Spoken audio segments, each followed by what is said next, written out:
bahwasanya Anas bin Malik radhiyallahu taala anhu pernah salat di rumahnya, fajama'a ahlahu wa banihi, maka dia kumpulkan istrinya dan anak-anaknya, kemudian dia menyuruh budaknya untuk menjadi imam.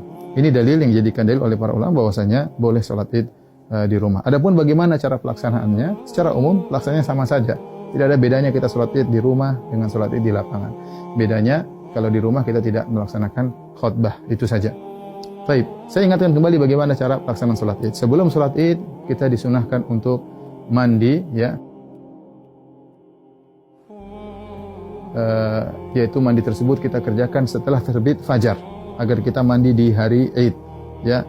Setelah itu kita disunahkan juga untuk makan korma dalam jumlah witir, ya, mau 3, mau 5, mau 7, karena itu sunnah Nabi SAW. Kenapa kita dianjurkan makan korma? Untuk menunjukkan bahwasanya hari tersebut adalah hari Al-Fitr. Al-Fitr secara bahasa artinya berbuka. Idul Fitri artinya hari berbuka, artinya kita sudah tidak puasa lagi. Maka kita tunjukkan bahwasanya kita berbuka. Sebagaimana kita berpuasa karena Allah, kita berbuka juga karena Allah, dan Nabi SAW segera menunjukkan berbukanya tersebut. Kalau tidak ada korma, maka sebagian ulama mengatakan boleh makan yang manis-manis. Kemudian setelah itu kita sholat Id. Adapun sholat Id, maka waktunya dimulai dari waktu syuruk, yaitu sekitar 15 menit setelah sunrise, setelah terbit matahari. Dan berakhir kata para ulama sebelum waktu zawal, yaitu sekitar 15 menit atau 10 menit sebelum azan zuhur. Di antara itu kita boleh melaksanakan sholat Id. Tapi yang terbaik kita sholat Id di awal waktu, di pagi hari. Adapun pelaksanaannya, maka kita bertakbir rakaat pertama 7 kali, rakaat kedua 5 kali takbir. Nah, ada khilaf di kalangan para ulama tentang 7 takbir ini. Apakah 7 takbir tersebut termasuk takbiratul ihram ataukah takbiratul ihram tidak dihitung, ya? Takbiratul ihram tidak dihitung. Ini pendapat Imam Syafi'i rahimahullahu taala dalam kitabnya Al-Um, bahwasanya takbiratul ihram tidak dihitung. Jadi bagaimana caranya? Kita bertakbir dulu, Allahu Akbar. Ini takbiratul ihram. Kemudian kita baca doa istiftah. Setelah kita baca doa istiftah, baru kita bertakbir 7 yang disebut dengan takbirat zawaid, takbir tambahan.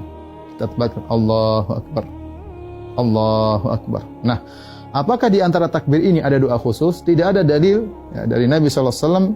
Nabi pernah disebutkan membaca sesuatu di antara takbir-takbir tersebut. Oleh karenanya pendapat mazhab Maliki tidak ada bacaan. Namun sebagian ulama berpendapat boleh membaca sesuatu seperti mazhab Syafi'i.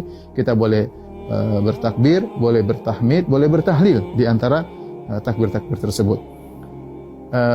Kita ulangi, kita Allahu Akbar, takbiratul ihram, kemudian kita baca doa istiftah, kemudian kita takbir 7 kali. Allahu Akbar 1, Allahu Akbar 2, ya, Allahu Akbar 3. Antara takbir satu dengan yang lainnya kita ada jeda sedikit, apalagi kalau kita jadi imam, agar makmum di belakang bisa mengikuti kita. Kita lanjutkan Allahu Akbar 4, Allahu Akbar 5, Allahu Akbar 6, Allahu Akbar 7. Setelah itu kita ta'awudz, kemudian kita baca Al-Fatihah. Setelah baca Al-Fatihah, kemudian kita baca surat. Nah, surat ini kita bisa baca, disunahkan baca surat Sabbihisma Rabbikal A'la, atau kita baca surat Qaf, ya. Salah satunya sunnah, seandainya seorang baca surat yang lain juga tidak jadi masalah. Setelah kita selesai baca surat, maka kita ruku, Allahu Akbar, ya, seperti biasa. Kemudian kita sholat sampai kemudian kita pada rakaat mau naik ke rakaat kedua. Tatkala kita sujud, ya, kita sujud, kemudian kita mau bangkit ke rakaat kedua, maka kita bertakbir, Allahu Akbar, ya. Nah, takbir dari sujud menuju ke rakaat kedua namanya takbir al-intiqal, yaitu takbir perpindahan dari satu rukun ke rukun berikutnya, dan itu tidak dihitung, tidak dihitung. Nah, rakaat kedua kita bertakbir 5 kali.